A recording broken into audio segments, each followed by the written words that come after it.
오늘 우리는 요한계시록 5장 1절부터 7절까지의 말씀을 함께 상고하려고 합니다. 먼저 한 가지를 마음에 두고 말씀을 보았으면 합니다. 요한계시록은 단순히 먼 미래에 일어날 일들을 시간표처럼 알려주는 책이 아닙니다. 요한계시록은 오늘 지금 우리가 살아가는 현실 속에서 주시는 하나님의 말씀입니다. 물론 요한계시록은 장차 완성될 하나님 나라의 영광을 보여줍니다. 그러나 동시에 지금도 하늘 보좌에서 하나님이 다스리고 계시는지, 죽임당하신 어린 양 예수 그리스도께서 어떻게 역사를 붙들고 계시는지를 우리에게 분명하게 보여줍니다. 그래서 요한계시록을 읽을 때에 우리는 엉뚱한 호기심으로 흘러가지 않아야 합니다. 언제 무슨 일이 일어날까라는 이 질문보다 더 중요한 질문이 있습니다. 지금 이 혼란스러운 세상 속에서도 하나님은 보좌에 앉아 계시는가? 죽임당하신 어린 양 예수 그리스도께서 지금도 역사를 다스리고 계시는가? 나는 그 주님을 믿고 주님의 길을 따라가고 있는가? 이 질문을 붙들고 오늘 본문을 보아야 되고 또한 요한계시록 전체를 보아야 합니다. 지난번에도 말씀드렸듯이 요한계시록 4장과 5장은 요한계시록 전체의 열쇠와 같습니다. 왜냐하면 이 두 장은 앞으로 펼쳐질 모든 일이 어디에서 시작되는지를 우리에게 보여주기 때문에 그렇습니다. 요한은 먼저 하늘 보좌를 봅니다. 그리고 그 보좌에 앉으신 하나님과 죽임당하신 어린 양을 봅니다. 앞으로 요한계시록에 나오는 모든 심판과 구원은 우연히 일어난 일이 아닙니다. 모두 하나님의 보좌로부터 나오고 어린 양 예수 그리스도를 통해 이루어지는 그런 일들입니다. 이것을 놓치면 우리는 요한계시록을 보면서 두려움에 사로잡힐 수밖에 없습니다. 그러나 요한계시록은 성도들을 겁주기 위해 주신 말씀이 절대로 아닙니다. 고난 속에 있는 교회를 위로하고 고난 속에 있는 성도들 한 사람 한 사람이 믿음으로 인내하게 하며 역사의 주인이 누구인지를 분명하게 보여주시기 위해서 주신 말씀인 줄 믿으시기를 바랍니다. 4장의 중심은 성부 하나님이셨습니다. 보좌에 앉으신 하나님, 천지를 창조하시고 지금도 만물을 붙드시는 하나님께 찬송이 돌려졌습니다. 그런데 이제 5장으로 들어오면은 그 중심이 성자 하나님, 곧 예수 그리스도께로 옮겨갑니다. 그분은 죽임당하신 어린 양입니다. 그리고 5장 마지막인 13절과 14절에 이르면 하늘의 찬송은 보좌에 앉으신 성부 하나님과 어린 양 대신 성자 하나님께 함께 돌려지는 것을 보게 됩니다. 오늘 본문은 그 흐름의 시작입니다. 1절을 다시 보십시오. 내가 보매 보좌에 앉으신 이의 오른손에 두루마리가 있으니 안팎으로 썼고 7인으로 봉하였더라. 요한이 보니 보좌에 앉으신 이의 오른손에 두루마리가 있습니다. 여기서 오른손은 주권과 능력을 상징합니다. 우리가 흔히 이 사람은 내 오른팔이야 라고 말할 때가 있습니다. 그만큼 중요하고 의지하는 사람이라는 이런 뜻입니다. 성경에서도 오른손은 권능을 나타냅니다. 그러므로 보좌에 앉으신 하나님의 오른손에 두루마리가 있다는 것은 이 두루마리가 하나님의 주권과 깊이 연결되어 있다라는 이런 뜻입니다. 하나님께서 세상을 계획 없이 다스리시는 것이 아니다라는 이런 뜻입니다. 이 두루마리에는 하나님의 주권과 깊이 연결되어 있습니다. 하나님께서 역사를 어떻게 이끌어 가시는 것인지, 하나님의 백성을 어떻게 구원하시고 하나님을 대적하는 악을 어떻게 심판할 것인지와 관련된 책이란 말입니다. 본문은 이 두루마리에 대해서 두 가지를 말합니다. 첫째는 안팎으로 글이 쓰여져 있습니다. 둘째는 7인으로 봉해져 있습니다. 여기서 안팎으로 글이 써져 있다는 것은 그 안에 기록된 내용이 매우 많고 하나님의 뜻과 계획이 가득 담겨 있다라는 이런 뜻입니다. 그리고 7인으로 봉해져 있다라는 것은 아무나 열 수도 아무도 실행할 수 없다라는 이런 뜻입니다. 그렇다면 이 두루마리는 무엇을 가리킵니까?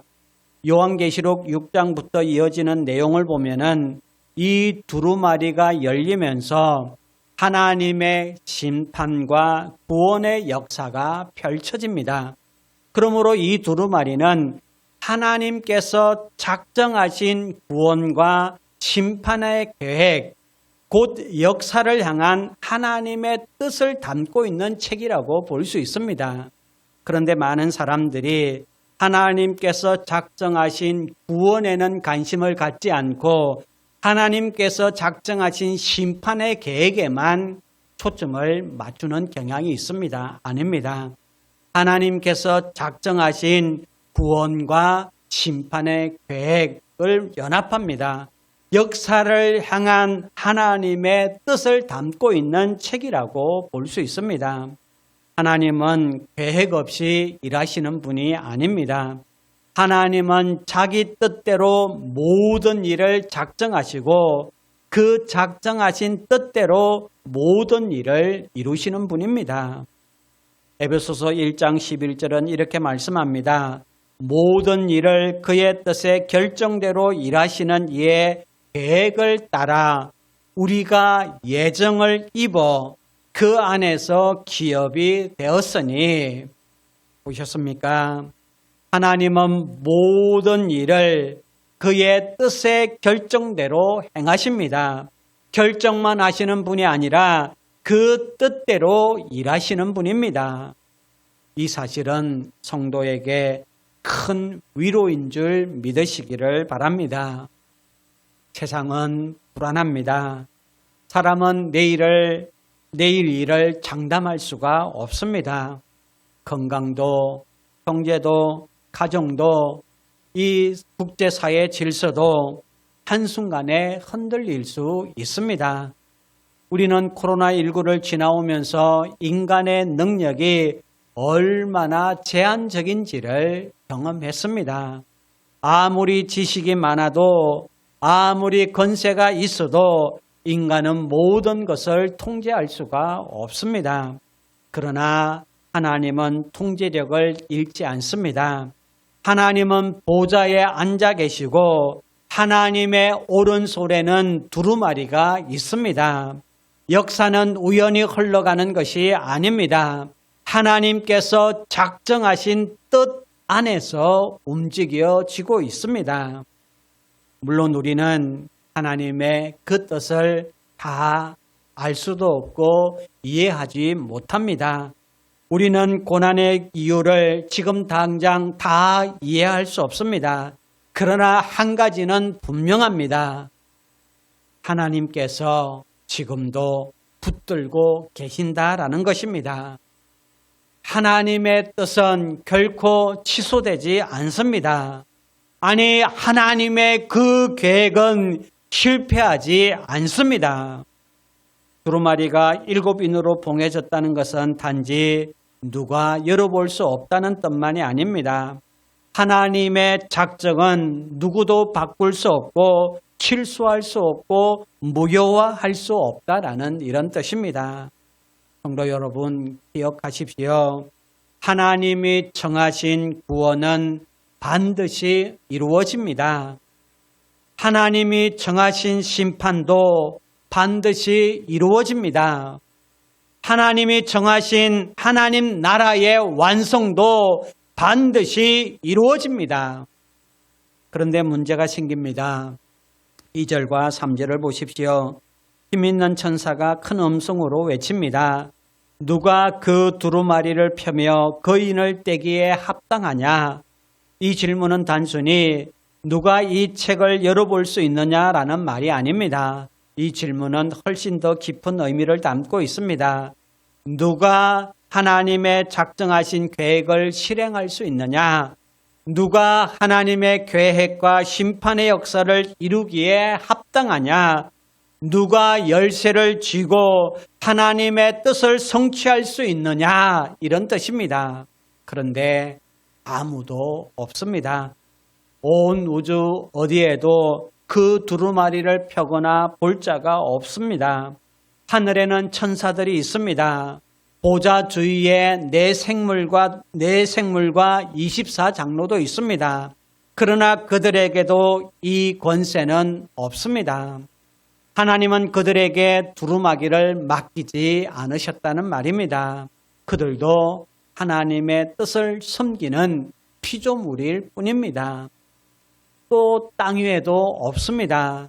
그 누구도 하나님의 계획을 실행할 자격이 없습니다. 왜 그렇습니까? 인간은 실패했기 때문입니다.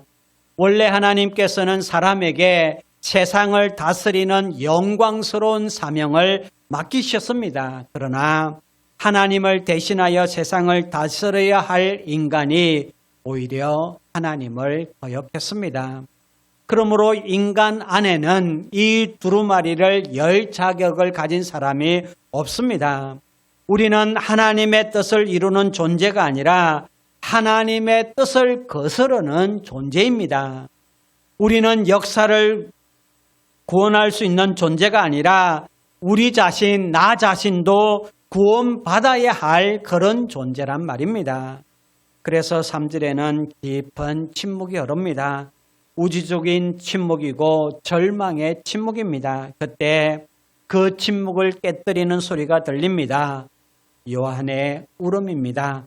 4절에 보면 요한이 크게 울었다라고 합니다. 여기서 울었다라는 이 표현은 조용히 눈물을 흘렸다라는 이런 뜻이 아닙니다. 큰 소리로 통곡했다라는 이런 뜻입니다. 왜 통곡했습니까? 단순히 궁금해서 운 것이 아닙니다. 요한은 그 두루마리가 무엇을 의미하는지 알고 있었기 때문에 통곡한 겁니다. 그 두루마리에는 하나님의 구원과 심판의 계획이 담겨 있었습니다.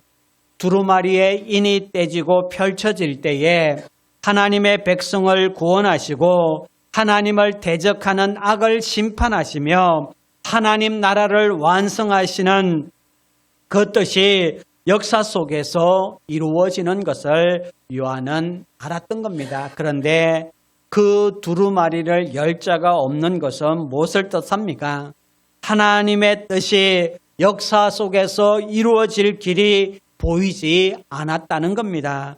하나님께서 정하신 그 구원과 심판의 역사가 멈춰 있는 것처럼 보였다라는 이런 뜻입니다. 그래서 요한은 그것을 바라보며 통곡을 한 겁니다. 요한의 울음은 단순한 슬픔이 아닙니다. 하나님의 뜻이 이루어지기를 갈망하는 울음입니다. 하나님의 나라가 임하기를 사모하는 울음입니다. 하나님의 영광이 온 땅에 드러나기를 바라는 사람의 울음이란 말입니다. 여기서 우리는 주님께서 가르쳐주신 기도를 떠올릴 수 있습니다. 하늘에 계신 우리 아버지여, 이름이 거룩히 여김을 받으시오며 나라가 임하시오며 뜻이 하늘에서 이루어진 것 같이 땅에서도 이루어지이다. 요한은 주님께 직접 이 배운 기도를 알고 있었습니다. 그리고 평생 90평생까지 이 기도를 배운 이유로 들여왔을 것입니다. 그런데 지금 요한은 하늘 보좌 앞에서 이 두루마리를 보는 겁니다. 이 두루마리가 열리면 하나님의 이름이 거룩히 여김을 받습니다. 그 두루마리가 열리면은 하나님 나라가 임합니다. 그 두루마리가 열리면 하나님의 뜻이 하늘에서 이루어진 것 같이 땅에서도 이루어질 것입니다. 그런데 그 두루마리를 열 자가 없는 겁니다. 그래서 요한은 통곡하고 있습니다.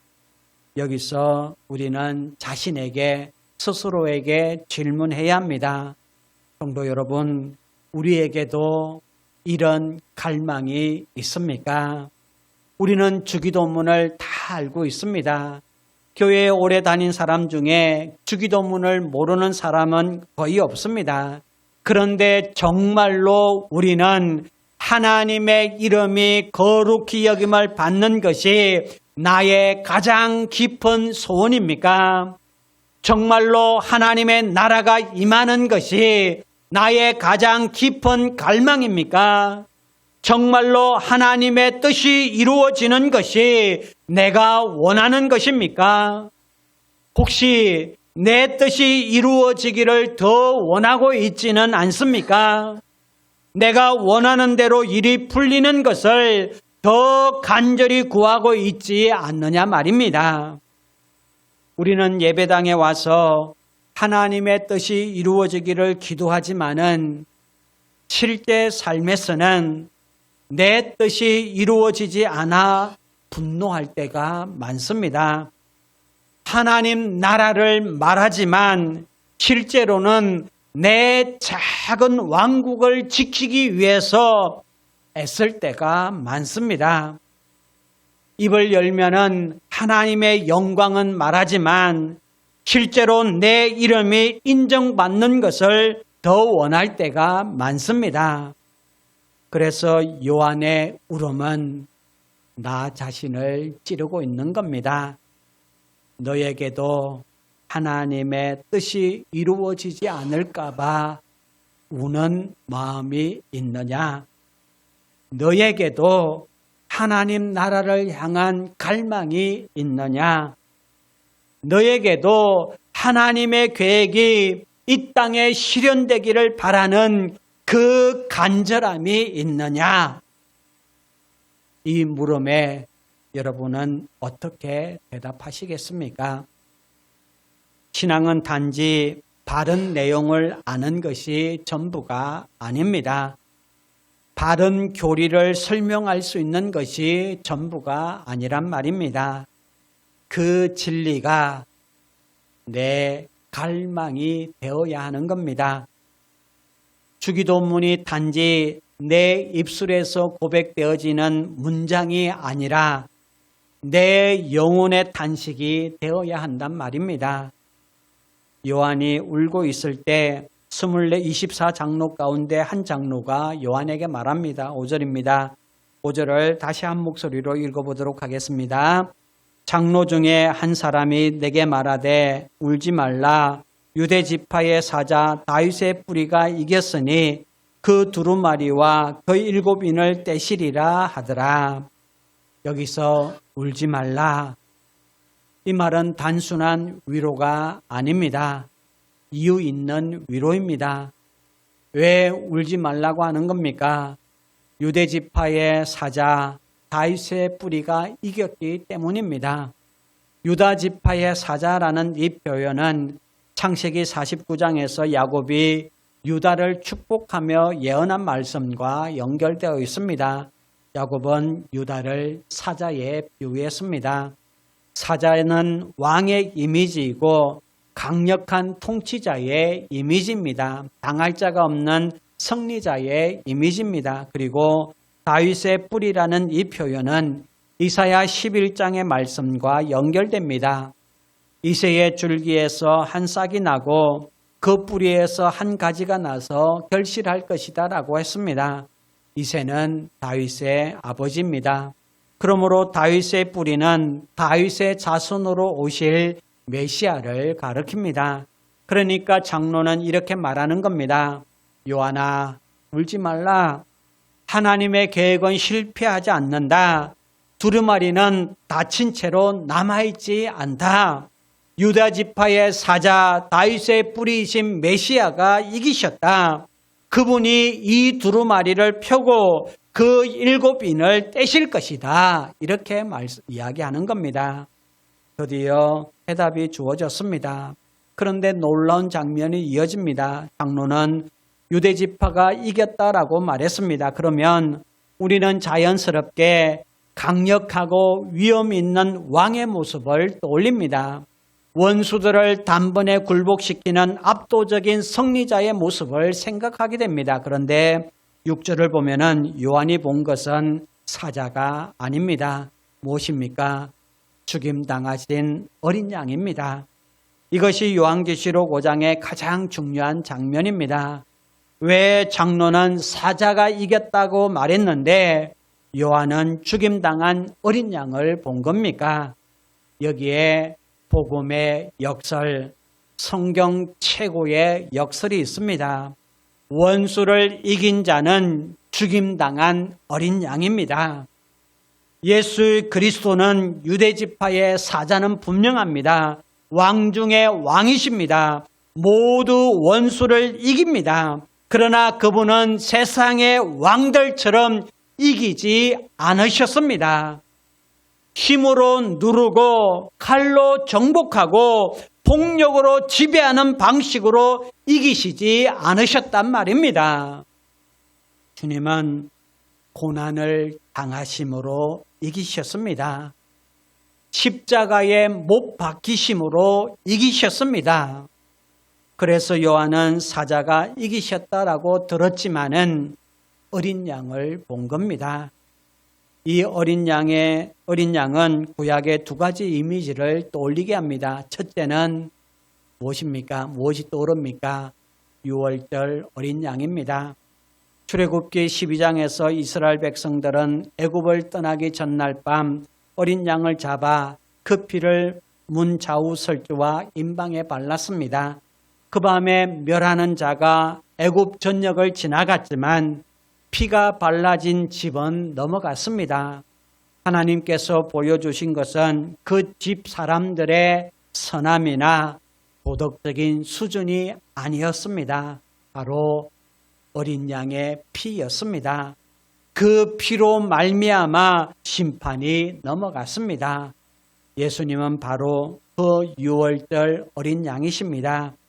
우리의 죄, 나의 죄를 대신하여 피 흘리신 분이란 말입니다. 두 번째 이미지는 이사야 53장에 나오는 고난받는 종의 이미지입니다.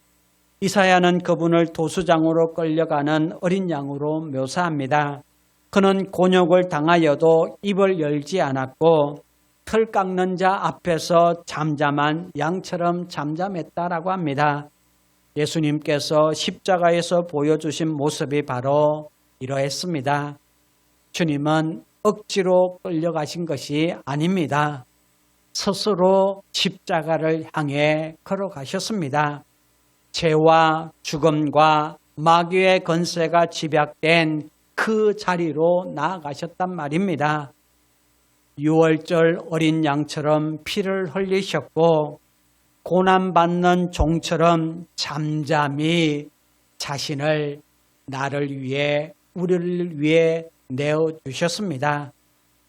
그렇게 주님은 죽임 당하심으로 자기 백성을 구원하시고 죄와 죽음과 마귀의 권세를 이기셨습니다. 여러분, 이것이 십자가의 방식입니다. 6절 하반절을 보면 이 어린 양에게 7뿔과 7눈이 있다라고 합니다. 그에게 7뿔과 7눈이 있으니 이 눈들은 온 땅에 보내심을 받은 하나님의 7영이더라. 뿔은 권세를 상징합니다. 그런데 7뿔입니다. 완전한 권세라는 말입니다. 어린 양은 약해 보이지만 무능한 분이 아닙니다. 죽임 당하셨지만 패배자가 아닙니다. 그분은 완전한 권세를 가지신 분이십니다. 또 7눈이 있습니다. 이 눈들은 온 땅에 보내심을 받은 하나님의 7영이라고 합니다. 성령으로 충만하신 그리스도, 온 땅을 감찰하시고 다스리시는 그리스도를 보여주는 겁니다. 그러므로 요한이 본 어린 양은 단순히 불쌍한 희생자가 아닙니다. 그분은 죽임당하셨지만 살아계신 분입니다. 상처가 있지만 승리하신 분입니다. 약함으로 이기셨지만 완전한 권세를 가지신 분입니다. 본문은 그 어린 양이 누워있다라고 표현하지 않고 서 있다라고 분명하게 말씀합니다. 왜 서 있는 겁니까? 패배자로 쓰러져 계신 분이 아니기 때문에 그렇습니다. 그분은 부활하셨고 승리하셨습니다. 지금도 살아계십니다. 지금도 자기 백성을 위해서 일하고 계십니다. 그리고 7절에서 그 어린 양이 드디어 움직입니다. 7절은 이렇게 말씀합니다. 그 어린 양이 나와서 보좌에 앉으신 이의 오른손에서 두루마리를 취하시니라. 어린 양이 보좌에 앉으신 이의 오른손에서 이 두루마리를 취하십니다. 이 장면은 매우 중요합니다. 이제 역사의 열쇠가 누구에게 넘어갔다는 겁니까? 어린 양의 손에 넘어가 있습니다. 하나님의 구원과 심판의 그 계획이 이제는 어린 양을 통해서 실행될 것입니다. 역사는 예수 그리스도의 손 안에 있습니다. 이것이 성도인 우리의 위로인 줄 믿으시기를 바랍니다. 우리는 세상이 흔들리는 것을 바라봅니다. 우리는 악이 강해 보이는 현실을 보며 위축될 때가 얼마나 많은지 모릅니다. 뿐만 아니라 교회가 약해 보이는 시대를 살아가고 있습니다. 우리는 내 삶의 문제가 풀리지 않는 그 시간 속에서 힘들게 하루하루 견디며 지나가고 있습니다. 그러나 여러분 기억하십시오. 두루마리는 어린 양의 손에 있습니다. 역사의 열쇠는 어린 양의 손에 있습니다. 하나님의 계획은 어린 양 예수 그리스도를 통해 이루어집니다. 세상이 역사를 끌고 가는 것이 아닙니다. 권력자가, 정치인들이 역사의 주인이 아닙니다. 돈이 역사의 주인이 아닙니다. 사람의 계획이 역사를 결정하는 것이 아닙니다. 죽임당하신 어린 양 예수 그리스도께서 역사를 붙들고 계십니다. 그러므로 우리는 두 가지를 마음에 깊이 새겨야 합니다. 첫째는 예수 그리스도만이 내 인생과 역사의 참된 의미다라는 겁니다. 그렇기 때문에 그리스도를 모르면 인생의 의미를 알 수가 없습니다. 여러분, 이것은 단지 교회를 다니느냐 다니지 않느냐의 문제가 절대로 아닙니다. 예수 그리스도가 내 인생의 중심이 아니면 우리는 내 인생 가운데 펼쳐지는 이 모든 것을 바르게 해석할 수가 없습니다.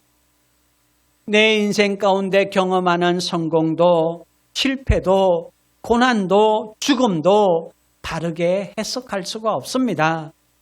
로마서 11장 36절은 이렇게 말씀합니다. 이는 만물이 주에게서 나오고 주로 말미암고 주에게로 돌아감이라. 그에게 영광이 세세에 있을지어다. 모든 것이 주님에게서 시작되고 주님 안에서 의미를 얻고 결국 주님께로 돌아갑니다. 그러므로 그리스도를 빼고는 내 인생을, 여러분의 인생을 설명할 수가 없습니다. 그리스도를 빼고는 이 역사를 설명할 수 없단 말입니다. 요한의 울음도 바로 여기에 있었습니다. 두루마리에 인을 떼일 자가 없다는 것은 하나님의 뜻을 역사 속에서 이루실 분이 보이지 않는다는 이런 뜻입니다. 그리스도께서 계시지 않다면 하나님의 구원과 심판의 계획을 이루실 분도 없고 역사를 완성하실 분도 없습니다. 그것은 재앙 그 자체입니다. 그러므로 우리도 이 마음으로 기도해야 합니다.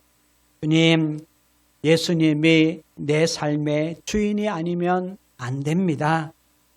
예수님이 우리의 가정의 주인이 아니면 안 됩니다. 예수님이 교회의 머리가 아니면 안 됩니다. 예수님이 역사의 주권자가 아니면 우리는 소망이 없습니다. 그리고 다시 주기도문으로 돌아가야 합니다. 아버지의 이름이 거룩히 여김을 받으시오며 아버지의 나라가 임하시오며 아버지의 뜻이 하늘에서 이루어진 것 같이 이 땅에서도 이루어지이다. 이 기도가 단지 예배 속에서 되뇌어지는 익숙한 문장으로 끝나서는 절대로 안 됩니다. 이 기도가 우리의 마음 깊은 곳에서 나오는 갈망이 되기를 간절히 바랍니다. 하나님의 계획보다 내 계획보다 하나님의 계획이 이루어지기를 원해야 합니다. 내 이름보다 하나님의 이름이 거룩히 여김을 받으시기를 원해야 합니다. 내 작은 왕국보다 하나님의 나라가 임하기를 원해야 합니다. 참된 신앙은 바로 여기에 있습니다. 내가 알고 있는 교리가 나의 기도가 되는 것입니다. 내가 입술로 고백하는 말씀이 내 삶에, 여러분의 삶에 갈망이 되기를 주님의 이름으로 축원합니다. 둘째는 우리는 주님이 이기신 방식을 따라가야 합니다. 주님이 이기신 방식을 따라가야 합니다. 예수님은 분명 유다 지파의 사자입니다. 그러나 죽임당한 어린 양을 요한은 보았습니다. 이것은 성도가 이 땅에서 살아가야 할 삶의 방식을 우리에게 보여줍니다. 우리는 사자의 힘을 좋아합니다. 강한 것을 좋아합니다. 그러나 주님은 십자가로 이기셨습니다. 주님은 힘으로 누르지 않으셨습니다. 분노로 갚지 않으셨습니다. 폭력으로 지배하지 않으셨습니다. 고난을 당하시고 십자가를 지시고 죽임을 당하심으로 이기셨습니다. 바로 이것이 십자가의 방식입니다. 그래서 요한은 부활하신 사자가 아니라 죽임 당하신 어린 양을 본 겁니다. 그리스도의 이김은 십자가 이후에야 시작되는 것이 아닙니다. 주님은 십자가에서 고난을 받고 죽임 당하시는 바로 그 자리에서 이미 이기셨습니다. 신자인 우리도 그렇습니다. 1세기 말 환란과 박해 가운데 있던 교회와 성도들을 한번 생각해 보십시오. 밤모섬에 유배당한 노사도 요한은 어떻습니까? 신자는 고난과 환란 중에 믿음으로 인내함으로 이미 이긴 자가 되는 것입니다. 마지막 날 주님 앞에서 상 받기 전에 이미 이긴 자가 되는 것이란 말입니다. 그런데 우리는 자꾸만 이것을 잊어버립니다. 아니 어쩌면은 이것을 외면하려고 합니다. 그래서 신앙생활을 하면서도 자꾸 영광의 길만을 찾습니다. 십자가 없는 영광을 원하고 고난 없는 부활을 원합니다. 인내 없는 승리를 원합니다. 낮아짐 없는 높아짐을 원한단 말입니다. 그러나 주님의 길은 그렇지가 않습니다. 주님은 말씀합니다. 누구든지 나를 따라오려거든 자기를 부인하고 자기 십자가를 지고 나를 따를 것이니라. 보셨습니까? 성도는 죽임당하신 어린 양을 따라가는 사람입니다. 요한계시록 14장 4절은 성도를 이렇게 말합니다. 성도는 이런 사람이다라고 말하는데 어린 양이 어디로 가든지 어린 양이 어디로 인도하든지 따라가는 자며라고 합니다. 그렇습니다. 성도는 어린 양이 어디로 인도하든지 따라가는 사람들입니다. 어린 양이 영광의 길로 인도하실 때만 따라가는 것이 아닙니다. 어린 양이 십자가의 길로 인도하실 때도 따라갑니다. 오래 참음의 길로 인도하실 때도 따라갑니다. 도저히 내가 이해하고 납득되지 못하는 그 길로 인도하신다 할지라도 따라가는 겁니다. 여러분, 이김은 항상 눈에 보이는 해결로만 나타나지 않습니다. 병이 낫고 형편이 풀리고 사람들이 인정해 주어야만 이긴 것이 아니란 말입니다. 때로는 여전히 질병 가운데 있을 수 있고 환난과 궁핍 가운데 있을 수 있고 우리를 숨막히게 하는 문제 속에 머물러 있을 수 있습니다.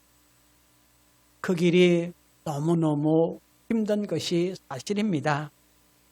그러나 그 자리에서 믿음으로 인내하고 하나님의 다스림을 바라보며 죽임당하신 어린 양을 따라간다면 그 사람은 이미 이긴 자인 줄 믿습니다. 요한계시록의 7교회에게 주님은 반복해서 말씀하셨습니다. 이기는 자는 그 이김은 무엇입니까? 세상이 말하는 이김이 아닙니다. 세상은 더 높이 올라가면 이겼다라고 말합니다. 더 많이 가지면 이겼다라고 말합니다. 상대를 내리 누르면 이겼다라고 말합니다. 그러나 성경은 말합니다. 이긴 자는 끝까지 믿음을 지키는 자가 이긴 자입니다. 고난 속에서도 주님을 배반하지 않는 자가 이긴 자입니다.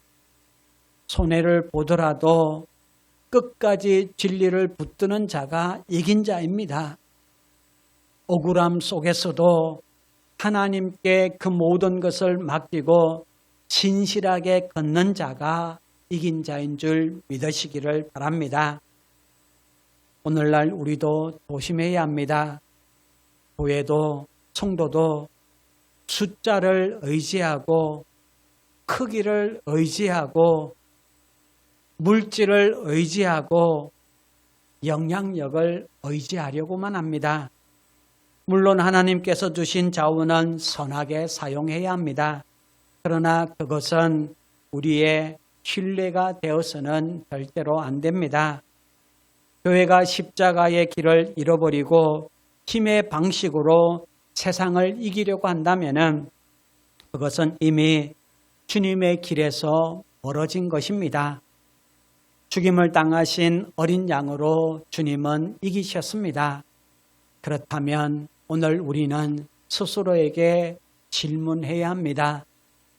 나는 지금 어린 양이 걸어가신 그 길을 따라가고 있습니까? 나는 지금 십자가를 지고 주님을 따르고 있습니까? 나는 내 힘으로 이기려고 하고 있습니까? 아니면 믿음으로 인내하고 있습니까? 나는 내 뜻을 이루기 위해 신앙을 붙들고 있습니까?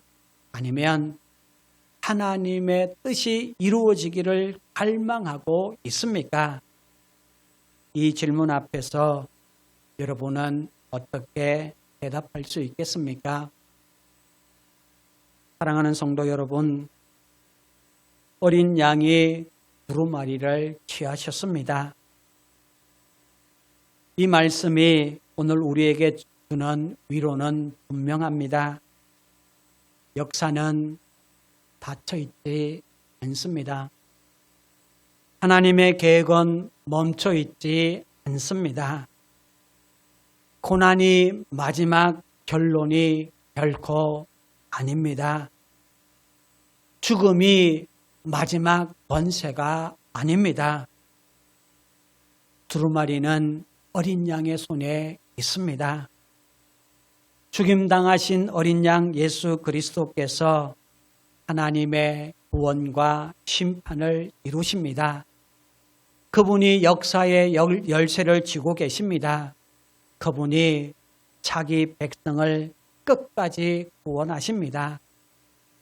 그러므로 우리는 울 수는 있지만은, 눈물 흘릴 수 있지만은 절망하지 않을 수 있습니다.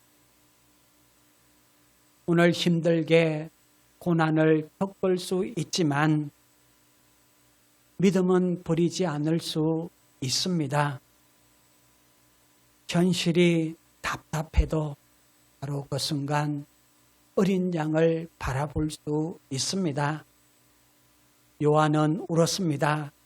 그러나 하늘은 말합니다. 울지 말라. 왜입니까?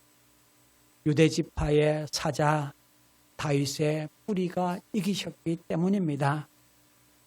그리고 그 승리자는 죽임당하신 어린 양이었습니다. 사랑하는 성도 여러분, 오늘 우리도 그 어린 양을 바라봅시다. 내 뜻보다 하나님의 뜻이 이루어지기를 구합시다. 내 나라보다 하나님의 나라가 임하기를 구합시다. 내 방식보다 십자가의 방식을 따라갑시다. 힘으로 증명하려고 하지 말고 믿음으로 인내합시다. 죽임당하신 어린 양이 어디로 인도하시든지 따라갑시다. 그 어린 양이 역사를 붙들고 계십니다. 그 어린 양이 교회를 붙들고 계십니다. 그 어린 양이 여러분의 삶을 붙들고 계십니다. 그러므로 우리 모두 죽임당하신 어린 양을 바라보며 그분이 어디로 인도하시든지 끝까지 진실하게 따라가는 복된 성도들이 되시기를 주님의 이름으로 축원합니다.